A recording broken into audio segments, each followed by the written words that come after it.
I recently discussed my top 10 favorite PSVR games of 2020, but the sad truth about every year is that there are bound to be some disappointments.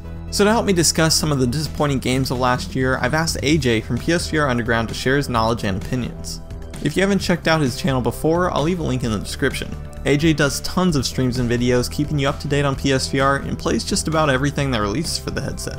So definitely check him out. Now before we get started, I just wanted to mention that these are the most disappointing games of 2020, not the worst. So without further ado, let's get into it.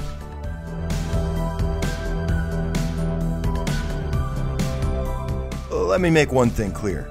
I like Vader Immortal. A lot even. But the disappointment stems from the handling of the PSVR port itself. After 4 years of consumers being very vocal about being constrained to teleport and click turning only, even to the point of them updating the Quest and PC versions, they decided that it still wasn't important enough to include in this version. On top of that, it launched with several bugs, risks that flop around, and despite it being purchased as one combined package, it was delivered with 3 separate downloads. Now again, it's still a great experience, but this port wasn't handled gracefully, and for a big IP like Star Wars, you'd expect a little bit more.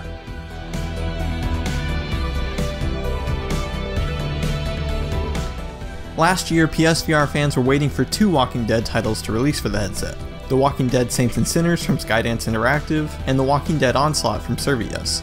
Saints and Sinners released with extremely positive reception, which only rose fans' expectations for what Servius had in store for us. I was personally really excited for The Walking Dead Onslaught. I loved Saints and Sinners, but I was looking forward to a more fast-paced and action-packed zombie shooter game.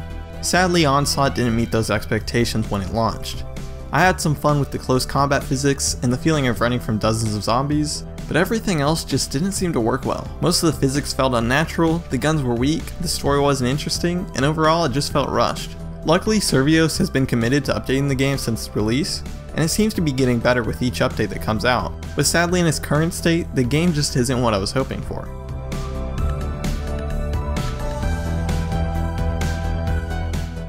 Even though I'm a longtime fan of Sega arcade classics like House of the Dead and Crazy Taxi, I wasn't really familiar with Space Channel 5, but I was excited to get my first taste of it when it was announced for VR. And I was having a lot of fun with its over-the-top story and characters, and it had some thumping tunes to boot, but then, as quickly as it began, it was over.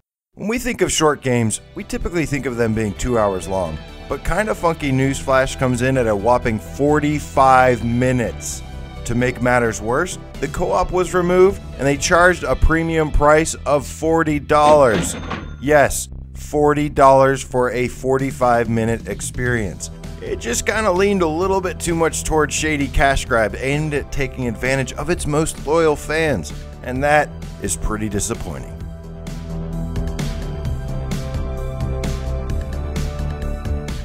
I'm always very excited when I see games like Ghost Giant or Moss. Games where you interact with a character from a unique perspective. So when I got my hands on Down the Rabbit Hole, I was so excited to hop in and check it out. What I was met with was slow and shallow gameplay, an uninteresting story, and only about an hour and a half of content. As much as I wanted to love this game, the only thing that kept me going was the world itself. Everything else just fell apart.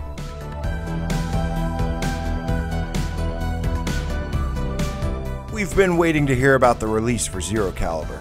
But in the meantime, Xreal tossed us a bone with ATEC Cybernetic, or at least tried to. The only problem being is that it wasn't very good.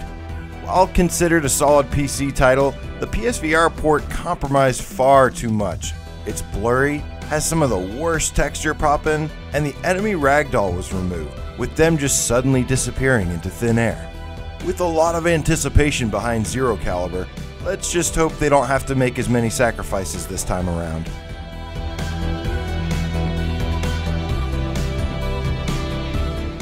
A game I've been wanting to try for years now is Form. I had heard several great reviews for the game on PCVR headsets, and when I got to try it for myself on PSVR, I enjoyed it. The graphics were beautiful, the puzzles were enjoyable, and it kept me interested from start to finish. But it only had an hour of gameplay for a price of $15. Like I said, I enjoyed Form, but it's a quick one and done experience. If they had made this $5 or extended the game's length by another hour or two, maybe it wouldn't be on this list, but I think we're just past the point of paying premium prices for short VR experiences.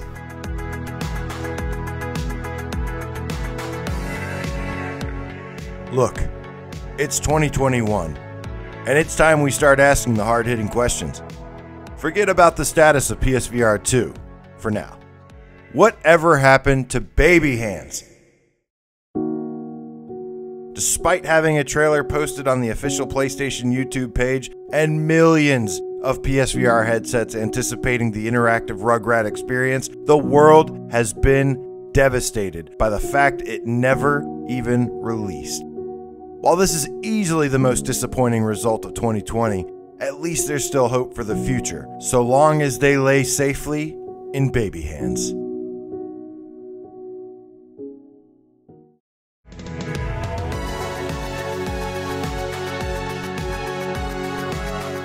My final most disappointing game is Good Dog Bad Dog. Before playing this, I didn't really expect an amazing game, I just wanted something I could goof around with for a few minutes and cause chaos. But what I was left with was a very limited sandbox where I saw everything the game had to offer in 20 minutes. Your owner repeats the same 3 actions over and over again, there's only a handful of actions you can do yourself, there's barely anything to interact with, and to top it all off, it's $25. The only way I could recommend this game is if you have younger ones to show it to and can get it for dirt cheap. So those were our most disappointing PSVR games of 2020. I want to give a big thank you to AJ for sharing his picks, and once again I highly recommend checking out his channel PSVR Underground. I'd also love to hear your most disappointing games of 2020 in the comments down below. But for now, stay tuned for more PSVR related videos, and thanks for watching.